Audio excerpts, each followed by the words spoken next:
Well, I appreciate the good conversation. Good morning to you all.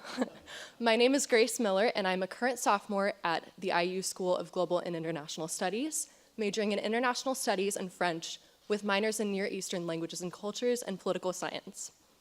I am a current member of Sigma Iota Rho International Studies Honors Society, and was also recently made a member of the Executive Board of the IU Student Alliance for National Security. There are few issues as vital as food security, and Senator Todd Young has been committed to tackling this challenge for some time. He has used his platform to draw attention to the famine in Yemen and the broader humanitarian crisis of the four famines. He also recently chaired a Senate Foreign Relations Committee subcommittee hearing on the nexus between food security and national security. In addition, Senator Young became a co-sponsor of the Global Food Security Reauthorization Act of 2017, introduced last week in the Senate. It is my honor then to introduce our distinguished guest and panelist of our food security panel, Senator Todd Young.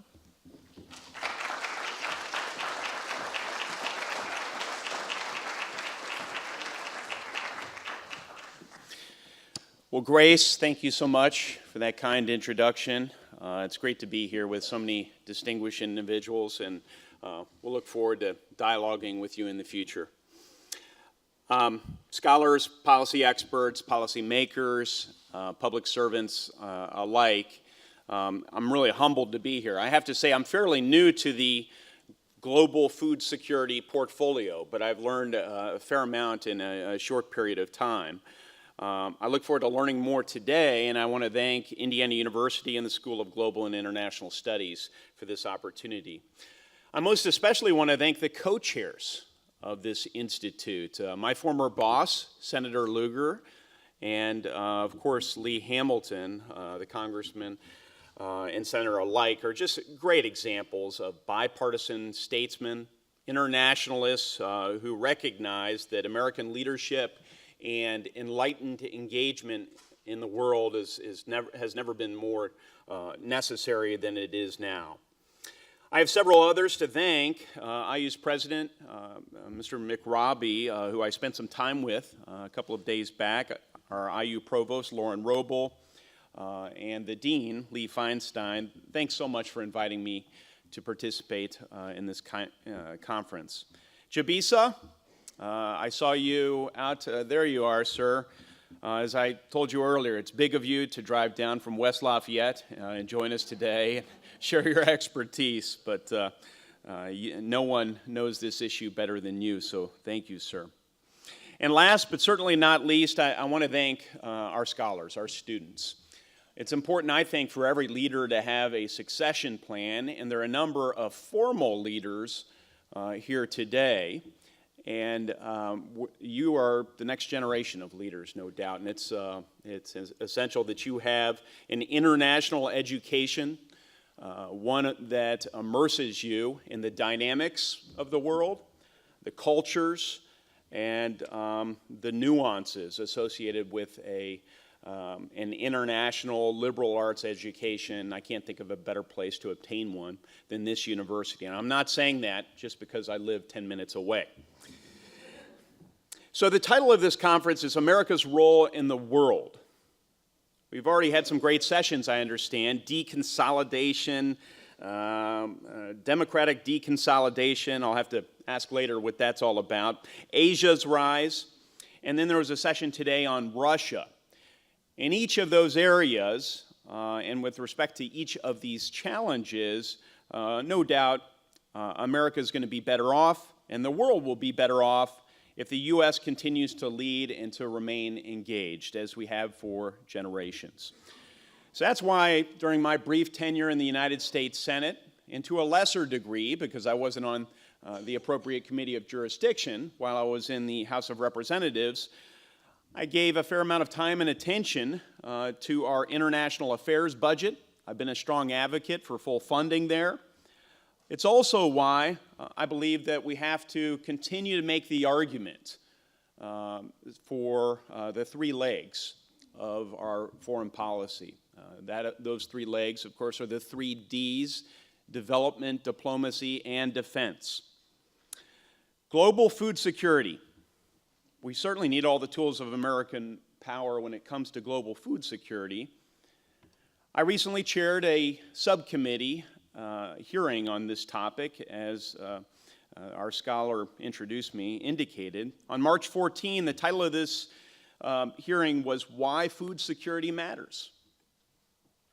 We heard from David Beasley, the executive director of the World Food Program, Matt Nims, the acting director of the Food for Peace program at USAID, and other scholars and leaders in this area. We have an enormous food security crisis, certainly the largest one during my lifetime as we survey the world, and this was underscored by Executive Director Beasley.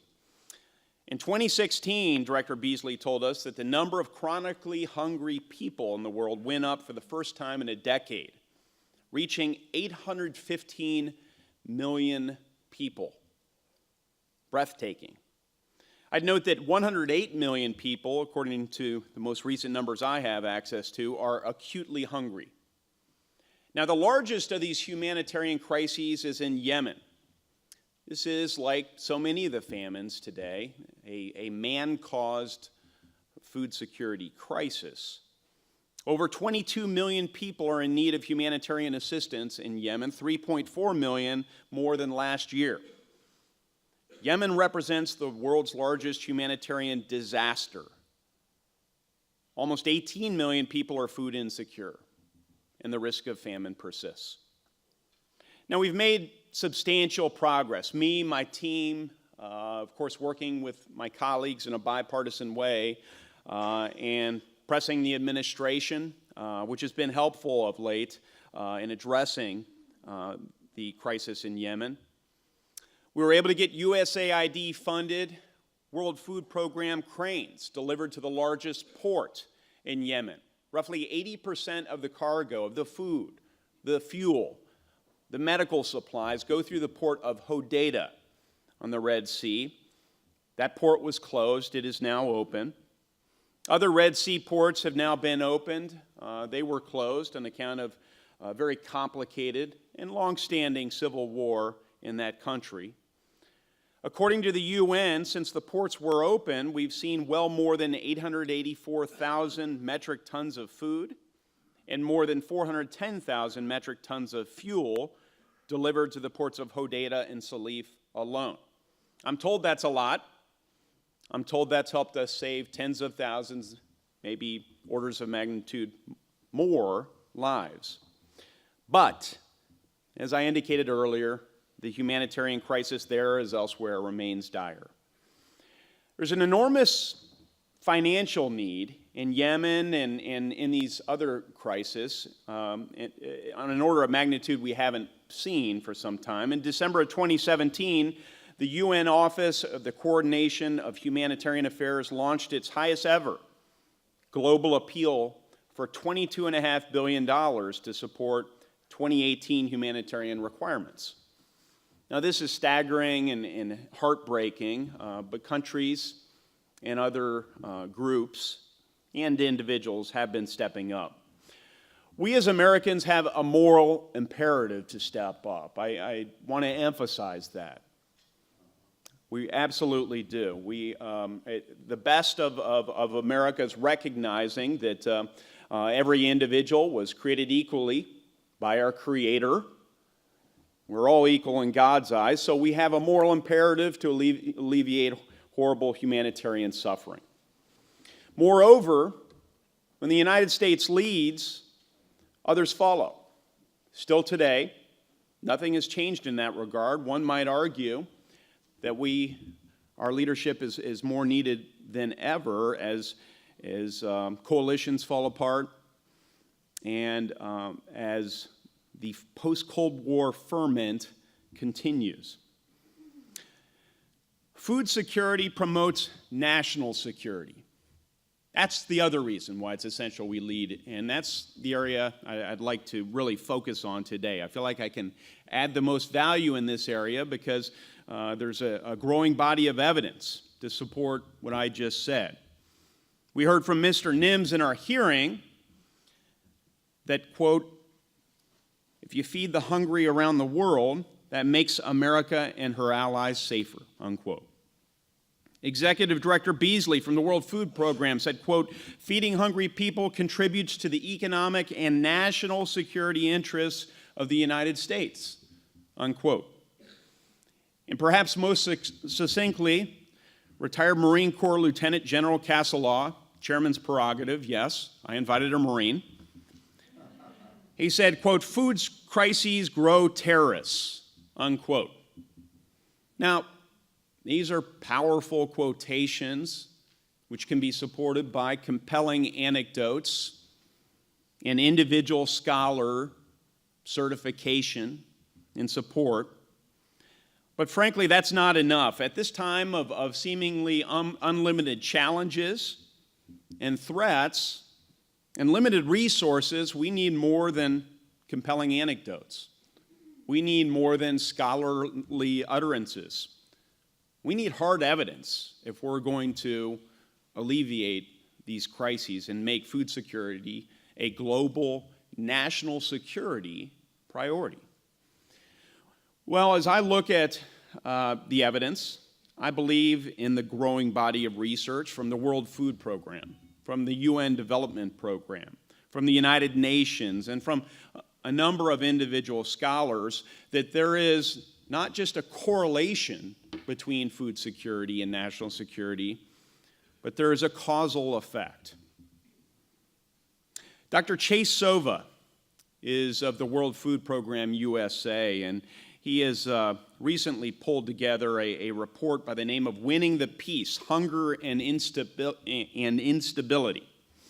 He was one of the witnesses at my hearing, and in his prepared remarks, he wrote, while we've long understood the relationship between hunger and instability to exist intuitively, research is now catching up, unquote.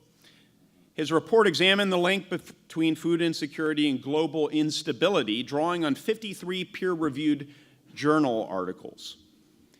And as you look at these articles collectively, there's a demonstration, a strong evidentiary and scholarly connection between food insecurity and instability. This is supported by our own intelligence community. In fact, in 2015, the Office of the Director of National Intelligence asserted a clear connection between food insecurity and social disruptions or large-scale political instability. There are other reports out there. A joint study published this year by the World Bank and the United Nations entitled Pathways for Peace, Inclusive Approaches for Preventing Violence. That report explored the consequences of food insecurity. I'll make one quotation from that report.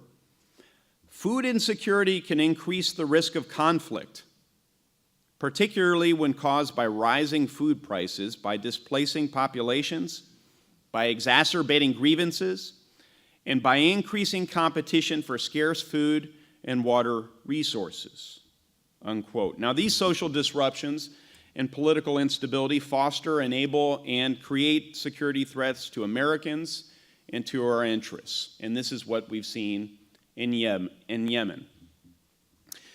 Now, I'd suggest it's no coincidence that Yemen's not only home to the world's largest food security crisis, the world's largest humanitarian crisis, but it's also home to the most dangerous al-Qaeda affiliate in the world, al-Qaeda in the Arabian Peninsula. It's also home to ISIS. And it's also home, as I mentioned earlier, to an incredibly complicated and horrific civil war. If you'd like to see some images of that civil war and you have a strong constitution, look it up online. I think Scott Pelley of 60 Minutes did a good job documenting that. In summary, when we fight food insecurity and prevent famine, we're not only doing good and honoring our values, we're also promoting American national security and the interests of Americans.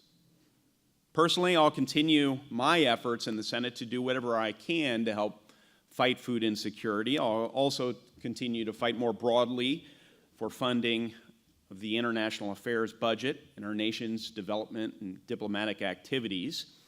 And I'll continue to advocate for Title VI of the Higher Education Act President McRobbie And I look forward to leaning on the president and the rest of the Indiana University community and other stakeholders and scholars here today in all my efforts. These are the sorts of things that require large teams to do effectively, to advance work in areas as sweeping as this.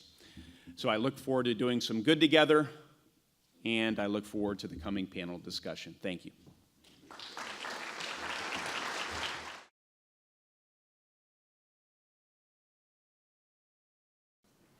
Good morning, everybody. My name is Christine Barber. I teach in the political science department, and I am supposed to actually be teaching in the political science department right this second. So somewhere within the sound of my voice are 55 students getting extra credit for being here. That class is an American politics class, Intro to American Politics. I also teach the politics of food, although it's almost always domestic politics of food and not really global, so this really is going to be an educational experience for me as well as for all of you. Just because there are 55 students out there who might not know what food insecurity means, and somebody once said to me, does food security mean, keeping our food supply safe from terrorists? Let me tell you that, as you could tell from Senator Young's talk, that's not what food security is at all. Food security is about having access to enough nutritious food. And it's easy in a prosperous community to forget that there are people who go to sleep at night hungry, who wake up in the morning hungry, and for whom this is a really vital issue in this country as well as around the world.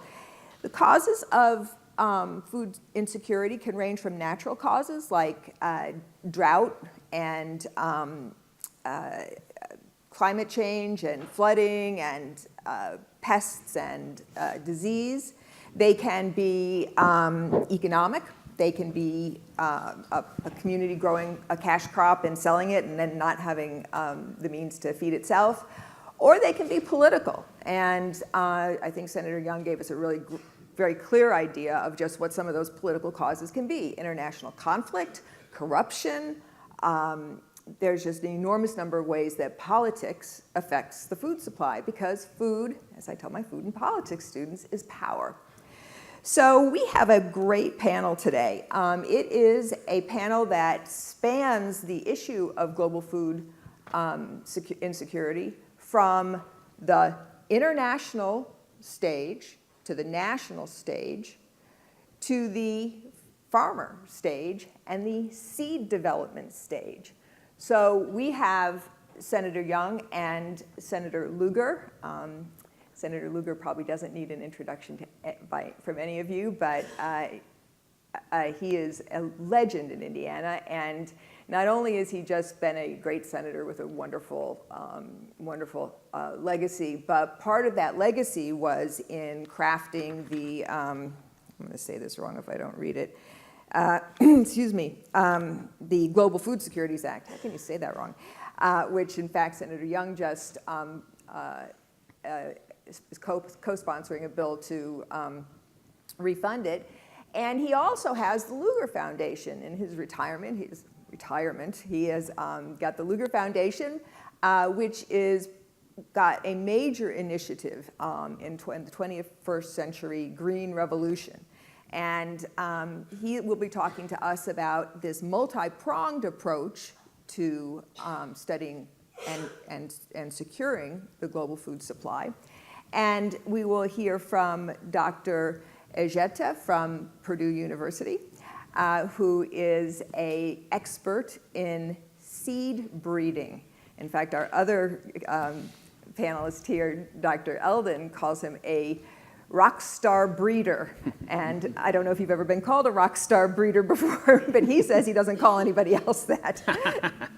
And so we're going to get down to the scientific and the technical issues involved in getting some of those natural disasters solved. And both Dr. Ejeta and Dr. Eldon speak directly to the farmer on the ground. And so we've got, blind men and elephant here, a huge international problem, and people talking about solving it from lots of different perspectives.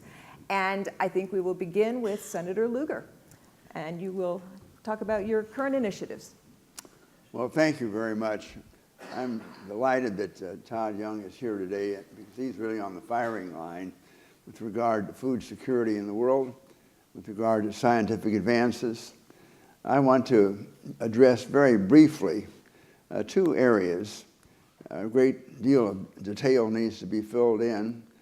Clearly for the moment, and Todd had touched on this, the administration has proposed very substantial cuts, year to year at least, in the whole State Department budget and our diplomatic budget.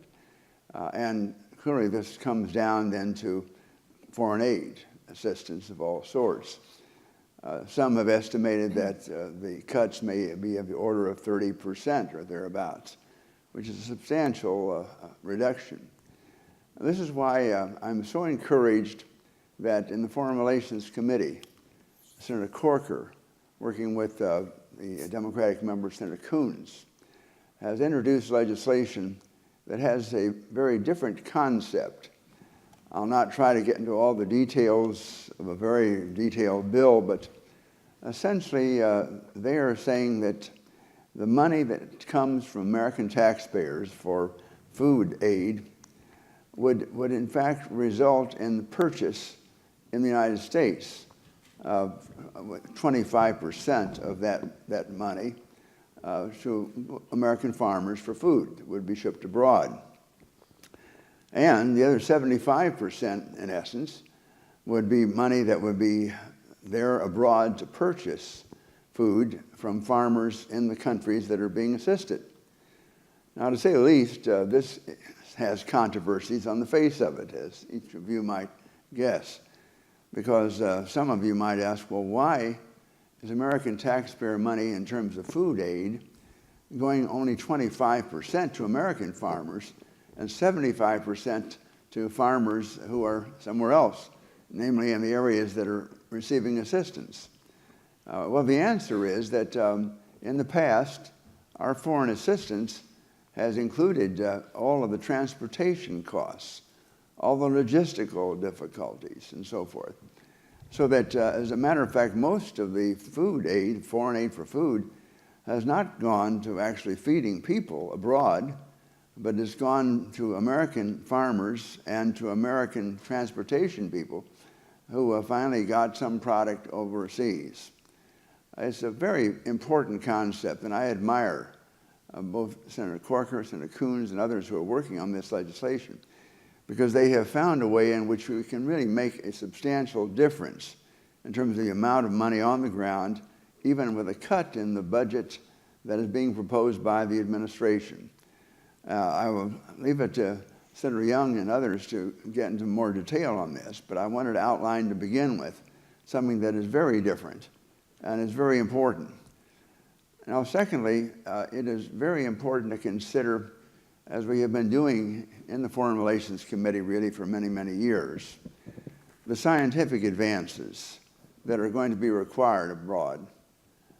Todd has mentioned Yemen is one of several countries in which there is an extraordinary need for scientific advancement, and that is, by that I mean some institutions to be founded on the ground in those countries.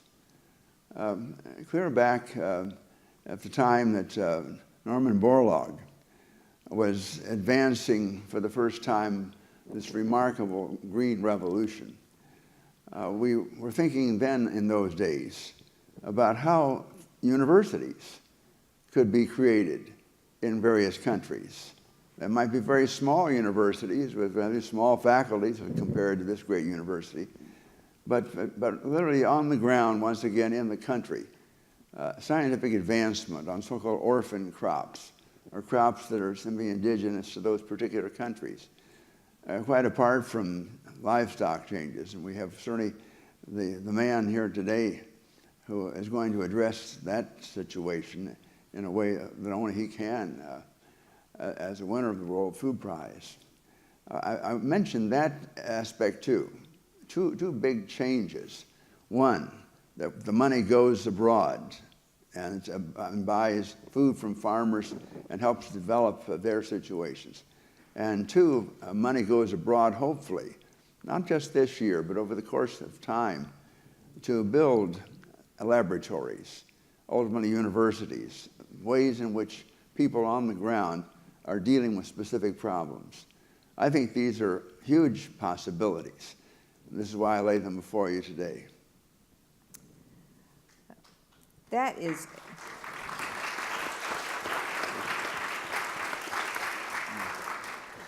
is a beautiful statement of the whole range of issues that we're going to talk about here. Excuse me, I've got a frog in my throat. Dr. Ejeta, would you like to speak to what he was talking about the institutions on the ground and the scientific development and innovations? I'd be glad to. In fact, if I may ask for forgiveness for my audacity as a transplanted American to be telling you a little bit about past history and recent history of America inconsistent with America's leadership globally in development assistance, like Senator Young indicated. I am a product of the Development Assistance Technical Assistance Program. I've been very fortunate. I had my high school education and college education in Ethiopia and graduate education here at Purdue University, all paid for and sponsored by the US government. Development assistance programs that US government had put in place. So the story that I want to tell you is the story of the Point 4 program. President Truman in 1949, in his inaugural address, came up with a program that he called Program for Peace and Freedom. And he had 4 points into those, coming right immediately after the Second World War. He indicated, number 1 would be that we would have unfaltering assistance and support to the United Nations and related agencies. Number 2, we will continue to support economic recovery in Europe, the Marshall Plan. Number 3, he said, we will strengthen freedom-loving people anywhere from the dangers of aggression. And then the 4th point is the one that I want to talk about. And he said, we're going to embark on a bold and ambitious program. A bold and ambitious program to support, to share the benefits that come from American scientific advances and industrial progress to support activities in developing countries, so that these developing countries would help themselves through ingenuities that emerge as a result of technical assistance program from the US government. And he clearly articulated some of the points that Senator Lugar indicated today. And that even at that time, he said that the premise, the particular aim for this development assistance program is to help people in poor nations, to help themselves out of their own efforts, to produce more food, produce more clothing, material for housing, and mechanical power to lighten their burdens.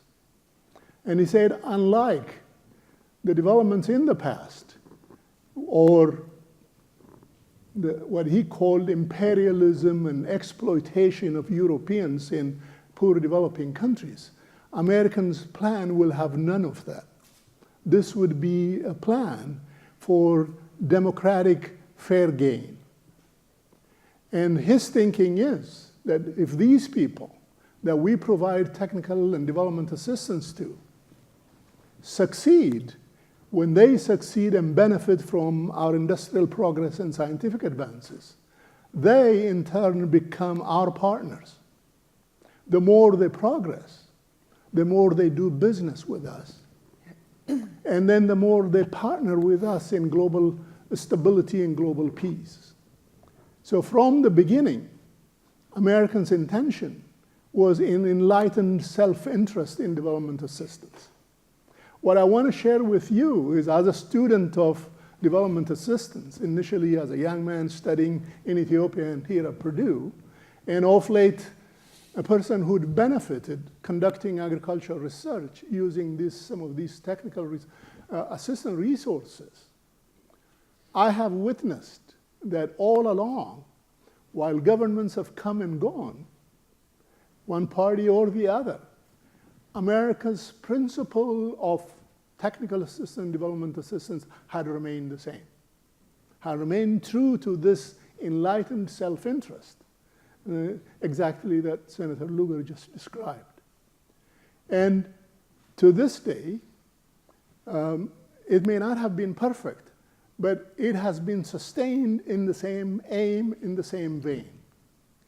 But as Senator Young was mentioning this earlier, that America's leadership had been sustained as a result of this pioneering experience on development assistance that President Truman talked about. But since then, as Senator Young indicated, the rest of the world, including the powers in Europe and foundations and development agencies, continue to look to American institutions. The Point 4 program ran for about 10, 11 years, and then President Kennedy established the U.S. Agency for International Development in 1961. Both of these programs had remained true to this spirit. The other point that is somewhat related to this that I would like to say is, in the last 15 years, after a decade and a half of about full complacency on the successes of agriculture, and Senator Lugar speaks about this in great eloquence in terms of what that has done to his own farm and his father's farm and so on, how science had truly transformed American agriculture. That was really forgotten for a while. And a lot of the development assistance that was being reduced. Agriculture was being neglected. And the global food security agenda was minimized. But all of this meant that less and less attention was being paid to food and agriculture for locally as well as internationally.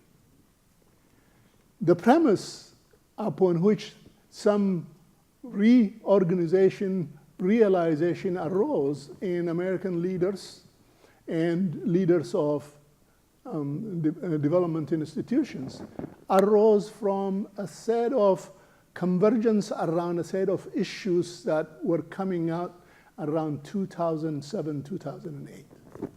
The first of those was the agenda, the report from the Intergovernmental Climate Panel that clearly indicated much of the climate change that is arising had something to do with human activities. Climate change was number one. And secondly, there was a global food price increase, price rise. It's called food price crisis. About the same time, there was the big economic recession, and there was volatility in the energy market, and worsening water scarcities around the world. These sets of agendas for the last 15 years we've been trying to address through the topic of grand challenges that humanity was facing.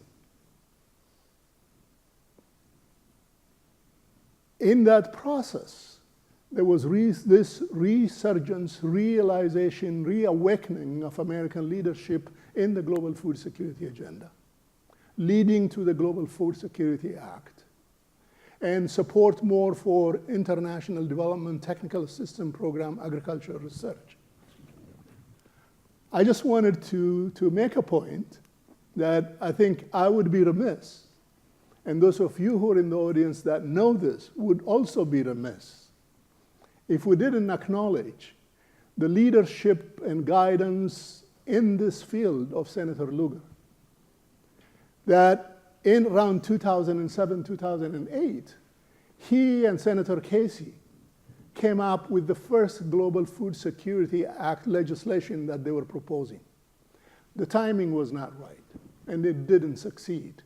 But Senator Lugar, in the forum that I attend in the work that I do with the USAID and so on, is clearly acknowledged for laying the foundation for Global Food Security Act.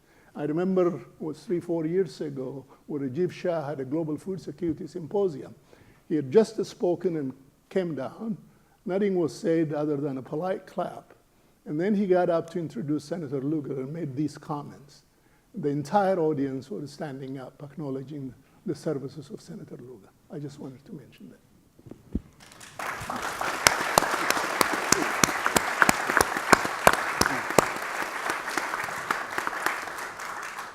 Told you he's an Indiana legend. Dr. Eldon and I had some correspondence about the variety of interests that were on this panel, and he told me that one of the things that's really interesting to him is that there's a national level that this problem exists, and then there's the farmer level that this program exists, and that bridging that gap is often something that is really hard to do, but that you only get an incomplete picture from each side. We've talked a lot about the national and international. You want to talk about the dirt? Yeah. Try not to drag us into the weeds too much. By way of introduction, I should say he's about to join the faculty in SPIA. He's currently at the Ostrom workshop here in Indiana University, but he got back from spending several years in West Africa, and you can read the elaborate bio in the program. Great, thank you. First off, thank you all for your interest in food and food security and agricultural issues. As Dr. Ejeta mentioned, there was a strong interest some decades ago, and that kind of declined, and I think it's becoming more of a topic again, and that's great. So my decade and a half of experience on these issues isn't going to buy me a whole lot on this panel, I think. But it came almost exclusively working at the ground level, working with farmers, South Pacific, because why not, and then in West Africa. So a different sort of perspective. I think the first time I've talked about food security while wearing a tie. It's normally work boots and a hat. Just a little bit of background. The concept of food security, as I understand it, is an advancement on kind of earlier notions of famine and hunger and starvation, which don't really allow us to do much. If the problem is famine, like in Yemen, kind of the action is to get food there as fast as we can. And I remember back in the 60s and 70s, at least as I understand it, it was much more about a kind of short-term crisis and a rapid response, and that's still critical. I think Yemen and South Sudan and a number of places, that's still what needs to happen. With the kind of shift in the dialogue to talk about food security, it gives us something to say, how are we doing? Let's head off the problem before we get to hunger, and let's identify the risks and the vulnerabilities, and let's take some kind of preemptive action as we can. I think it's a really valuable kind of concept and a goal in that direction. And my experience comes, there's a big line right here in a lot of ways, comes with working on the ground and seeing how are these ideas implemented. And there's kind of a breakdown somewhere in there. And I don't fault the leadership and the direction, but I think the implementation of how we go about addressing food insecurity or trying to increase food security I think it's going to change. I think it needs to change. So for example, right now there's often an effort to quantify food security at a household level, to give kind of a classification, this country or this household or the average food security, and try to put a number on it. And that's kind of intuitive, and it's limited in the same way that we don't go to the doctor and ask for like a health score. We kind of like, well, health is more complicated than that and more complex than that. So I think we, as people who talk about food security, are still kind of figuring out how to think about it and what to do about it. We've got an idea of the goals, but then what? And I think, like I said, it allows us to identify vulnerabilities, but there's this tendency to quantify things. I had it myself for years. And then the area that I've spent most of my time is on the interventions. And And man, there's a lot of room for improvement. They can be kind of Python-esque, if that word is still used with kids these days. So, for example, there is, I think, a tendency to tell farmers what they should do. And I suffered from this at first, and luckily I learned my mistakes. And I think that's shifting, but there's still a top-down kind of technocratic model of how we intervene internationally. And there are times for that. Look up sorghum and striga. It's really an amazing story of a technological innovation. But I think that we, in terms of the international community, need to not step back, but have a bigger perspective on that. So there are technical innovations that can be dramatic. They often aren't. And trying to understand what that means, what the options are. So my kind of perspective now is what I think of as farmer adaptation, which is given a farmer's resources in the conflict zone in southern Senegal and the remote Solomon Islands, what can they do? And it's not what should they do, but what can they do? They're going to have an array of options in front of them. And so my approach now is how do I, as an American, as a scientist, help them make a better decision? And so that's, again, a very, very ground level approach. We'd have to extend the panel out to really get the full spectrum represented. But. Senator Young, you began with a really broad statement, and now we've heard from all three people here on their sort of specific areas. How is the work that you're doing on your subcommittee, how does that span this bridge? Let me see if I can synthesize some of the things that have been said and then put it under the banner of national security. So why is the U.S. government leadership? Why is leadership on the Senate Foreign Relations Committee or the House Foreign Affairs Committee important in this regard? Well, as we look at funding for development programs, we've actually seen over recent decades that government funding, as compared to remittances and foreign direct investment, has really pales in comparison. So the others have been increasingly important, but that government funding often crowds in the other funding and also funds things that aren't either funded or effectively funded through the other sources. This is why funding for the U.S. Agency for International Development, as well as our State Department, is essential. It's why USAID, I was able to pull together a working group as Secretary Tillerson proposed his initial line item for the international affairs budget, working with the president.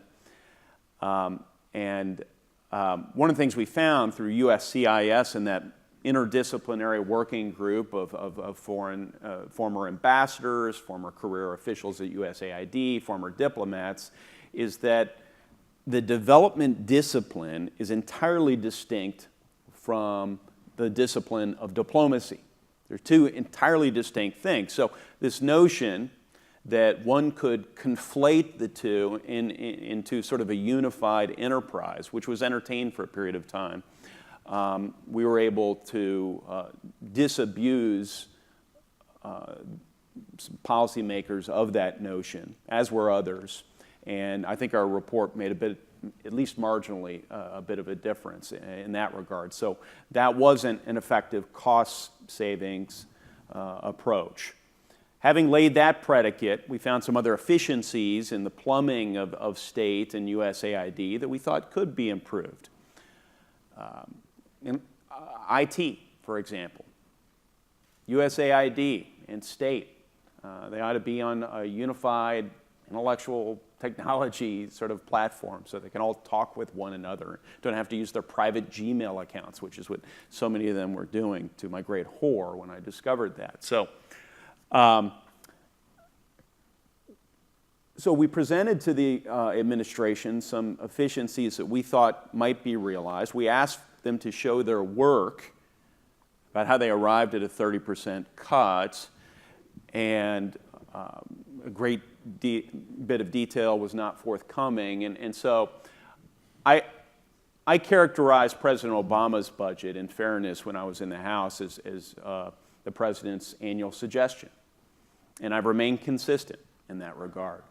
So that is a fundamental role of Congress. It's changed a bit since the Wilsonian era, but it is Congress in the main that budgets, and it's certainly Congress that appropriates the monies. And this role, back to food security, of crowding in other funders is essential.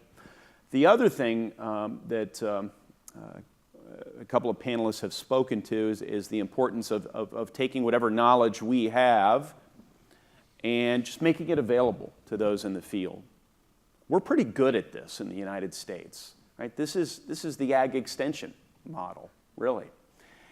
And so providing that technical assistance, but still offering a broad range of discretion to the individual farmer, to more broadly to the country or to a region, I think is essential for food security. So how does all this relate, though, to national security? Well, if we're able to get the funding for the food, if we're able to come up with creative ways of preventing these famines in the first place, which ideally we want to do. Dr. Kim at the World Bank is doing some amazing work with his team. They're actually insuring against famine. You know, we are now, Lloyd's of London for hundreds of years has been able to insure against almost everything if they know the rough probability of a given occurrence, a given loss happening in a given year, and they can, with some level of specificity, determine the magnitude of that loss. We can now do this with respect to food security in an increasingly effective way. So there are insurance models emerging to prevent food security and famine in the first place. But what the literature shows, and what I really am here to underscore amidst the scholars, the statesmen, the practitioners, is, and I thought the UN Development Programs report in particular highlighted this. When someone is starving, there is a psychological change that occurs in that person or among their family member. It scars them. It's one of these life events that absolutely scars them, and there's not a linear relationship. It doesn't lead directly to radicalization or lashing out, but it certainly makes one more apt to do so, far more apt to do so. We saw this in Yemen. The Houthis are, you see this in the New York Times, great international reporting, but they're oftentimes characterized as a Shia Muslim group, which has in some manner allied itself with Iran now. Well, they're different branches of Shia. They subscribe to a different sort of religion. There's not a natural affinity between the groups. So what happened in the last couple of years? Well, we missed a real opportunity in my mind informed by international NGO groups on the ground, which is where our intelligence community gets so much of its intelligence. The opportunity was to ensure that the government of Saudi Arabia and its coalition partners allows the delivery of food, fuel, and medicine. We didn't do so. We had substantial leverage, first in the Obama administration, now in the Trump administration, to ensure that that food was delivered. And there was a radicalization that occurred. We now have missiles in the hands of the Houthis. And now they do present a credible threat, not just to regional stability, but to United States interests, economic and national security alike. As Yemen becomes further destabilized, AQAP and ISIS have a greater ability to plan and to lash out against Americans. And so there's this horrible tragedy. And what was the genesis of the tragedy? Well, it goes back, and it's complicated. It's a civil war, but certainly it was exacerbated by this failure to recognize the impact that it has on a human being of watching your little child starve to death because people won't allow the food to come in.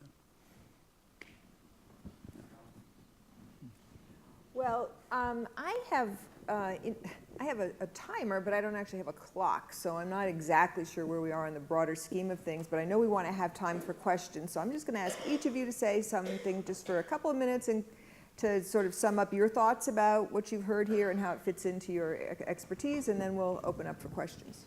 And we're going to start with you, John, and we're going to work our way to the legend. I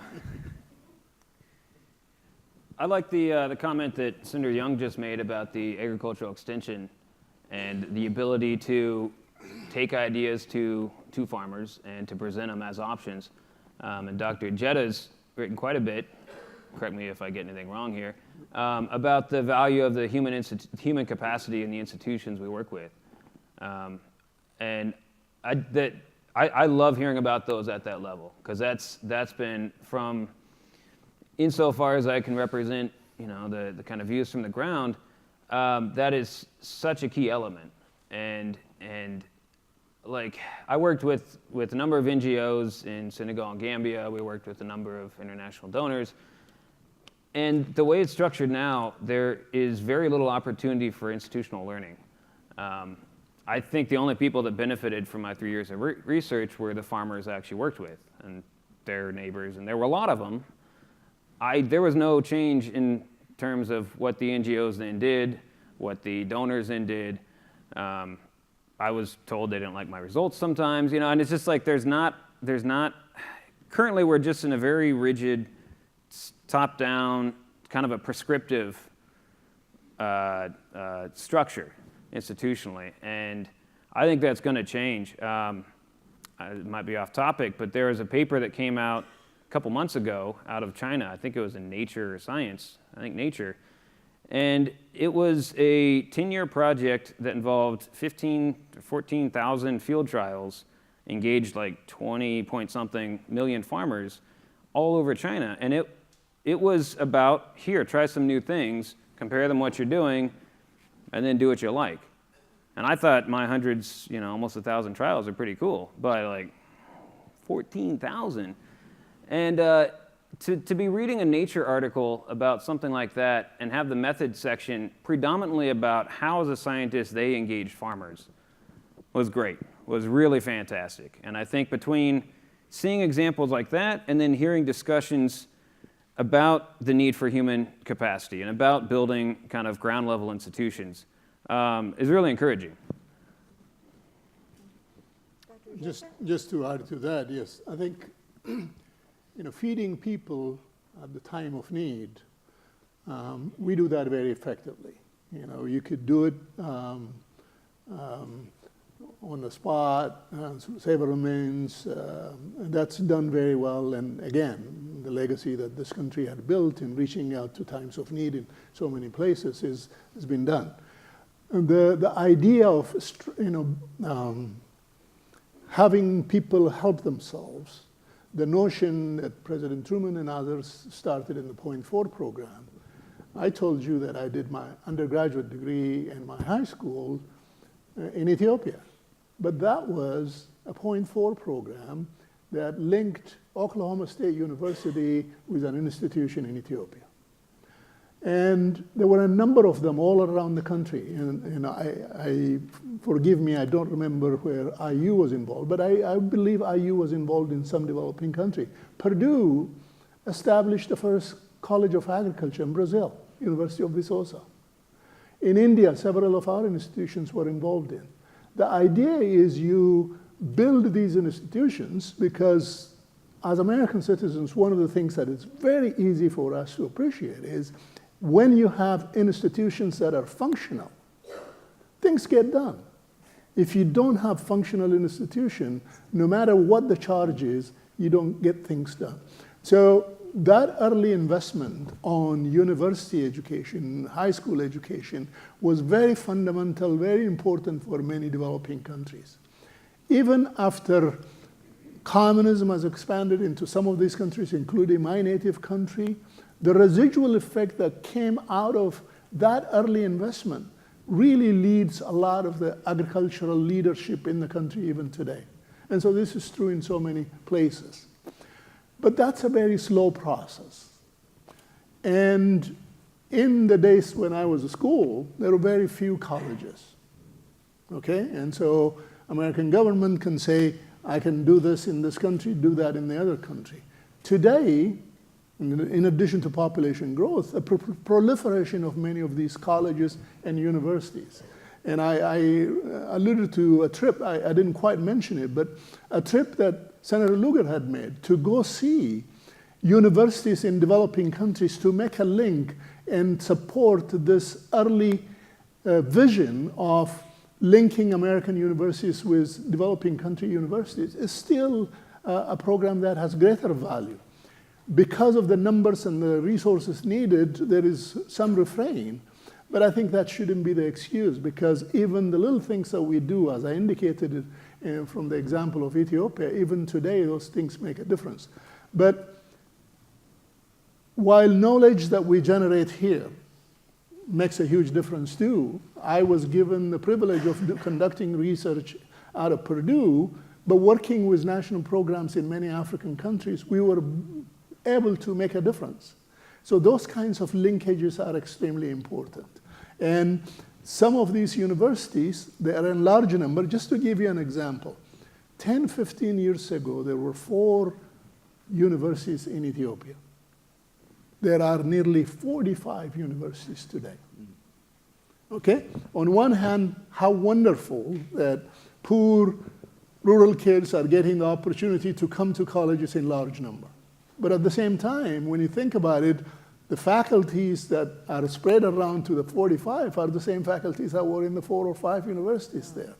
So when countries are beginning to use their own meager resources to make investment in higher education and agricultural research, boy, what a way to leverage our investments by helping them link with our major universities. If we do the same in Europe and other places, that's a wonderful way of getting more mileage for the little investments we make. But unfortunately, there has been a drop in that kind of investment readily. So science is important, technologies are important, institutions are important, the marketplace is very important. Getting these linkages in place and making them functional is a slow process until you begin investing in those local institutions in the country.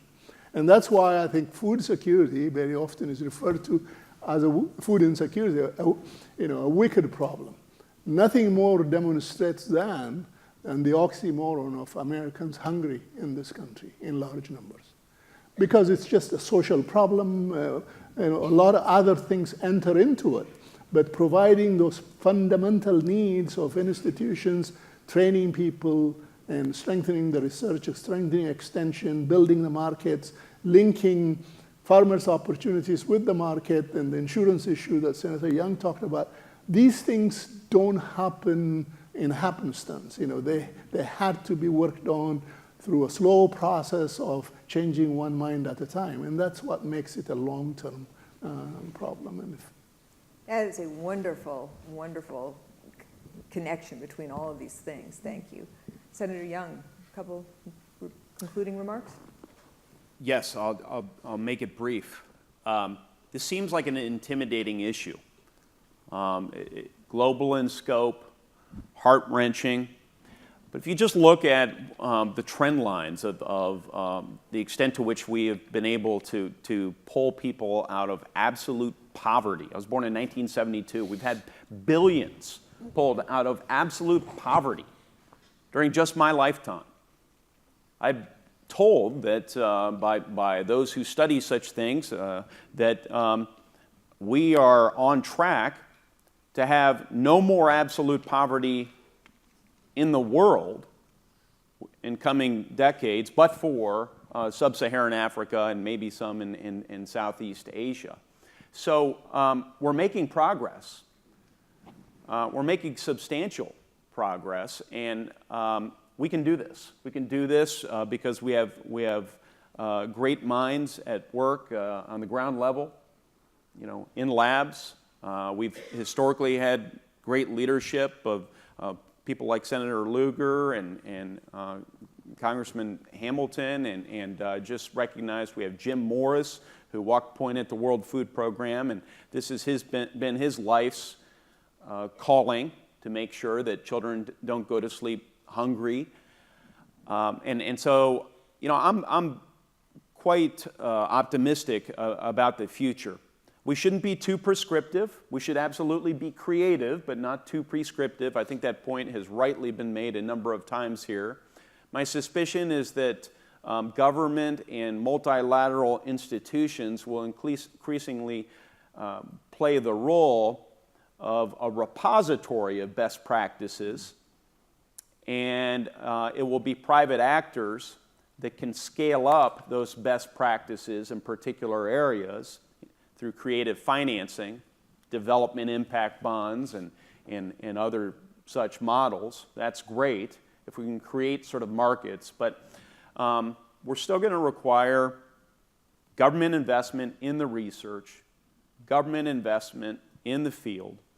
It's going to take collective investment, working with those who share our values and our security interests to make sure that we continue to roll back the tide of global hunger and food insecurity. And in the end, to go back to my main theme here today, we will find that, to borrow a phrase from Secretary Mattis, he's not going to need to buy more ammunition for the Defense Department. If you fund your development enterprise, if you invest in diplomacy, then you prevent horrible conflicts that have pocked all of human history. And I think that linkage is one that increasingly needs to be made because there's a moral imperative behind it, but also because, quite candidly, I think it will help us sustain the needed investment in this important area. So good to be with these esteemed leaders on this stage. Thank you. Thank you, Senator. Senator Lugar, can you wrap this up for us? One of the disputes in our country recently has been one over genetically modified organisms. And these are the seeds that we use on our farm. I mention that simply because we're having a debate in this country about this, about whether we need to label various packages that might have GMO seeds in them. The reason I mention all of this is that I had the good fortune of having a dad who went to Purdue, was agriculture major, and I was, as a boy, out there on our farm, 604 acres in Marion County, which I still manage for the family. And I remember my dad saying, we got a great yield this year, 55 bushels to the acre in our corn crop. Now, last year on our farm, we got 200 bushels to the acre. In my lifetime, I've seen here right in Indiana a fourfold increase. What a difference that makes countrywide in terms of our possibilities of feeding our own people, quite apart from the rest of the world. And yet we face, as I saw on the Foreign Relations Committee, opposition from European countries who don't believe in GMO, as a matter of fact, who have quite an influence on a number of African countries to discourage their use of this seed, even at this very moment that we're trying to talk about how we feed the world. This is why the need to have universities on the ground in each of the countries with whom we are working is imperative. People who are there who can offer instruction and enthusiasm to farmers to utilize the very best technology, and we can be very helpful as a country in furnishing those thoughts to them, in addition to at least a temporary amount of grain that we might send through the mail. I'm encouraged by this panel today because essentially Todd Young is on the firing line now in the Congress. He can make a tremendous difference. And I add just one more family thought about this, that my dad was so infuriated with Franklin Roosevelt's policies on agriculture that whenever we went to a restaurant, I dreaded the time we would get to the cashier and a Roosevelt dime would appear and my dad would slam it down and go into a tirade about, so one of the great things that happened to me when I got to the Senate was to get on the Agriculture Committee first thing. Worked my way up and became chairman after too long. And we passed, with help of Pat Roberts, who's still in the Senate, the Freedom to Farm bill. Freedom to Farm meant here on our farms in Indiana, we could finally plant as much corn as we wanted to, as many soybean fields as we wanted to, or wheat fields. You know, it's impossible to imagine here in America. Now, the reason for the Roosevelt policy was that they thought supply and demand meant that if you had less supply, the price would go up, farmers would be happy. You know, quite apart from the general public, who might not have enjoyed really that much more food in the meanwhile. We have to work things out sometimes in our own situation, but we know a great deal more about it now. And to have universities on the ground with farmers who can come into these universities, learn about their crops, learn about the possibilities there that we've had or anybody else around the world has had, can make an enormous difference. And so I'm excited by these possibilities and excited about this panel today. Thank you very much. We have a little bit of time for some questions. There are people with microphones at the sides who can get to you, and don't try to talk without one. And if you can keep your questions short, we don't have a lot of time. Make them questions, not speeches. We start with you. You. Yeah. Hi, I have a question for Senator Young. I really appreciate your being here today. Climate change is a major factor in food security around the world. And as Senator Lugar just pointed out, we are still having a debate about GMOs in this country. We're also still having a debate about climate change, even though I think the scientific community is overwhelmingly knows that humans are causing it. Can you talk about what you're doing to address climate change and how and when you will speak about that publicly and how we can label carbon emissions, limit carbon emissions, please? Yeah, I wouldn't say this has been an area of great emphasis. That is where I've spent most of my time and attention in the Senate, but I've publicly acknowledged, which has been well reported, that humans do indeed have an impact on our environment. We can have principled disagreements, about the extent to which that occurs. I think the level of specificity or the level of precision is something that intelligent people can disagree about. I don't pretend to be a climate scientist. I may be speaking to one.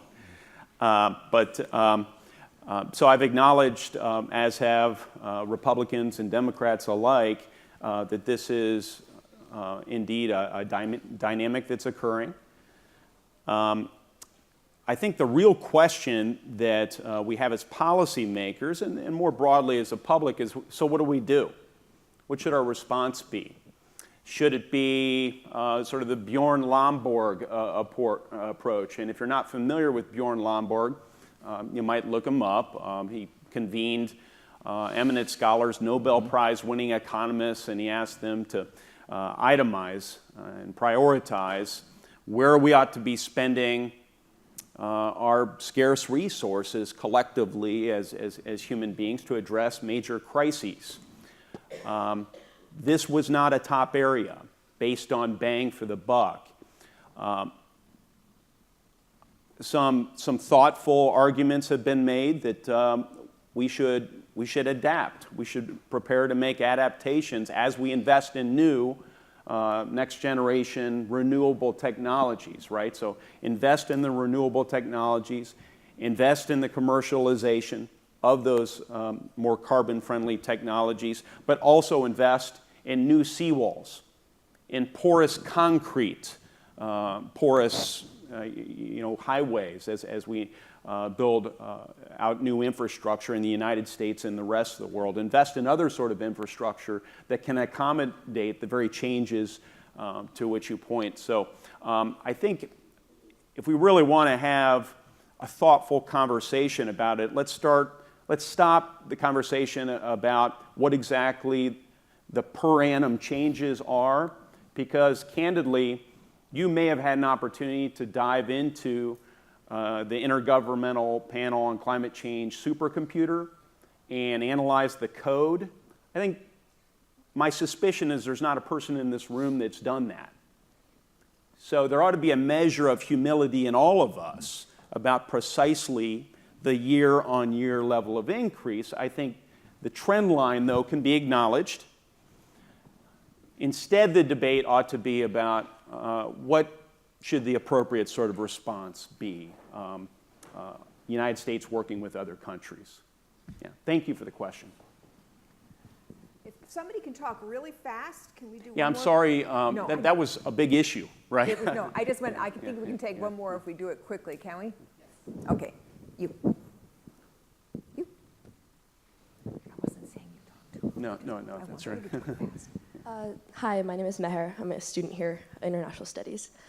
So a lot of your discussion was centered around international food security, and of course the top issue in this right now is Yemen.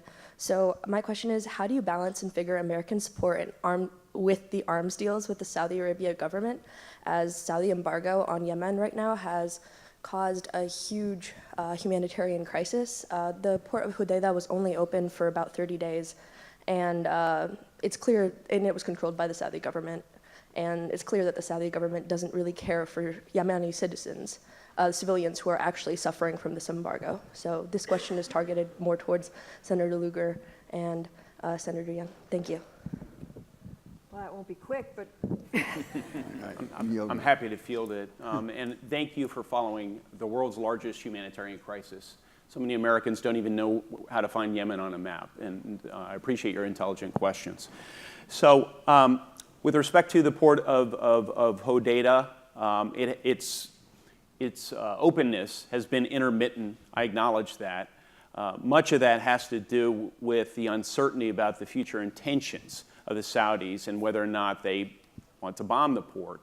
And so I have been applying pressure, whether it's through meetings with their ambassador, meetings with our diplomats in the area, letters that I have authored and had my colleagues sign on to, handing them to the Secretary of State, calling for a diplomatic surge, hearings I've held, resolutions we've passed to try and make sure that the administration is unequivocal about the need to, number one, ensure the cranes were delivered. We were successful in that regard. That wasn't an insignificant victory, but there's far more to be done there.